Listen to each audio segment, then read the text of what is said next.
mga boss, welcome po uli sa ating channel.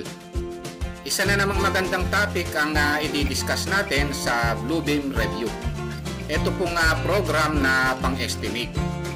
Kaya lang mga boss, bago tayo mag-umpisa, no, huwag nyo po muna palang kalimutang pindutin yung subscribe, no, dito sa maliit pa lang nating channel. Isama nyo na rin po yung like at saka notification bell. Okay, umpisahan na po natin yung topic natin. I-discuss natin kung paano mag-compute ng area using Bluebeam, no?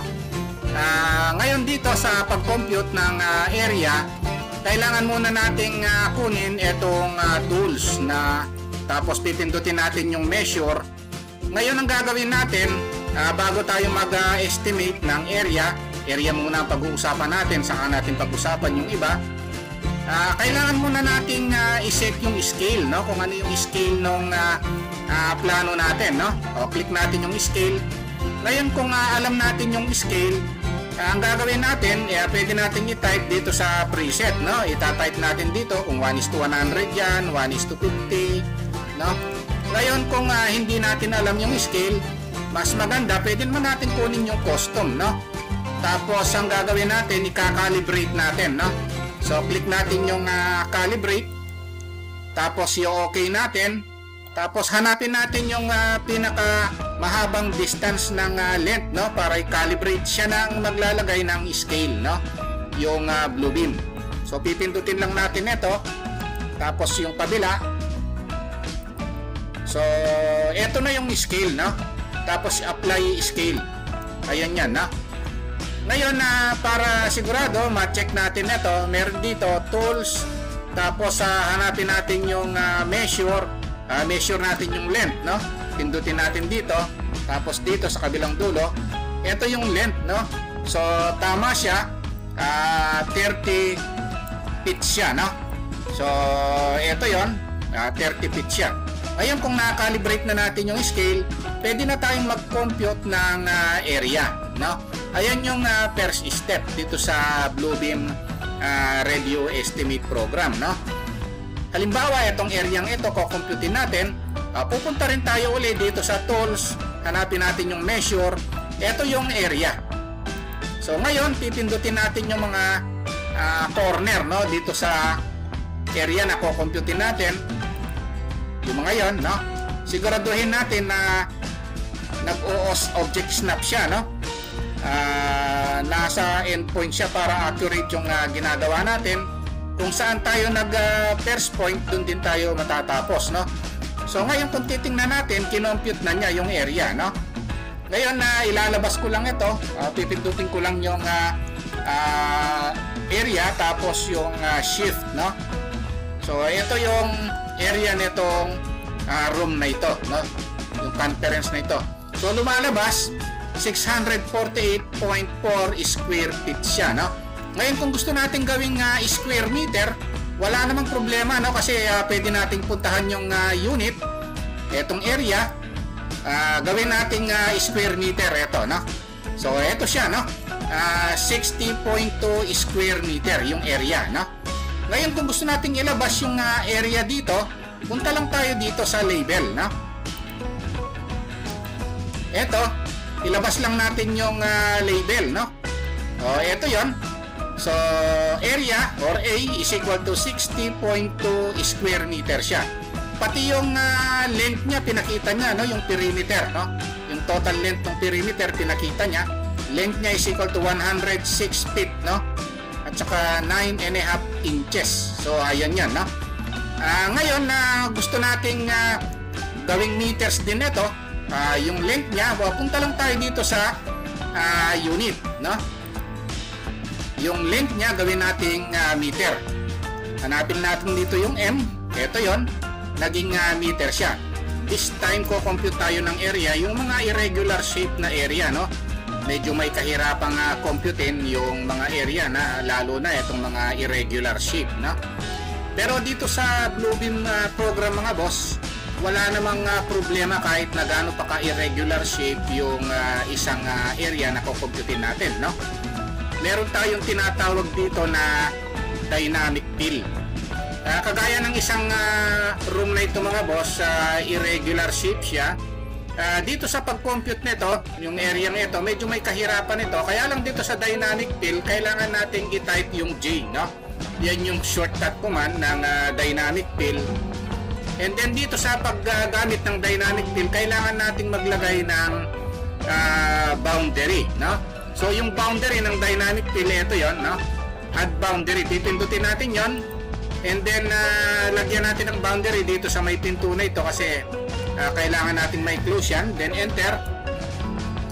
And then gagamitin na natin itong paglagay ng fill, no? Itong katabi niya. Okay, click lang natin yon. Tapos ipipick lang natin dito, no? So once na napick na rito, tapos pati ito lalagyan natin. O ito na yon, no? Kaya lang lalagyan pa lang ng fill ito. Ito, click natin yung apply. And then saka pa lang lalabas, no? So click natin itong text, tapos pindutin natin yung shift, tapos i-move natin o i-drag natin. Ito yung area, naka square meter siya, pero pwede namang i-convert yan to square feet, square yard, no?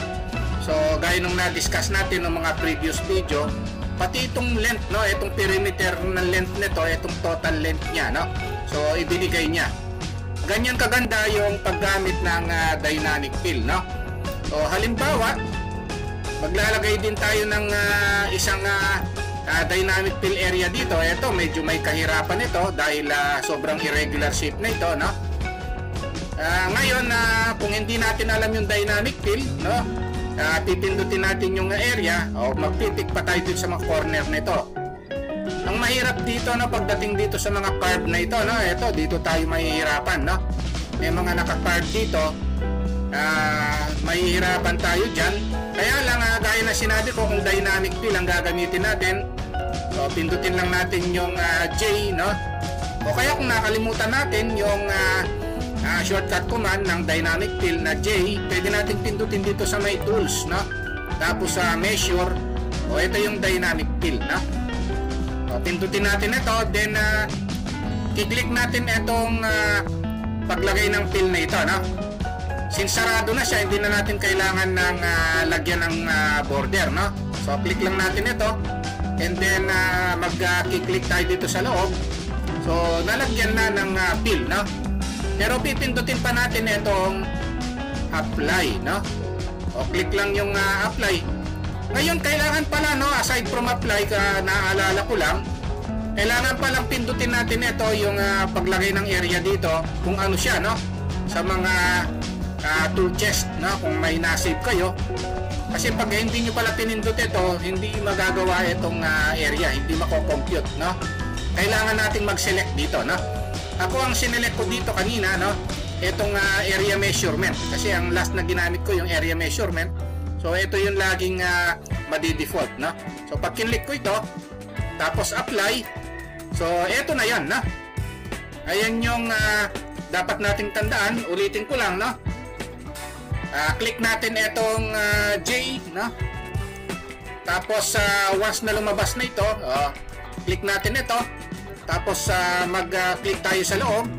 Idadrag natin yung mouse hanggang sa mapilan lahat yan, no? Pagkatapos hanap tayo rito, no, sa may loob nito, hanapin natin yung ilalagay natin, no.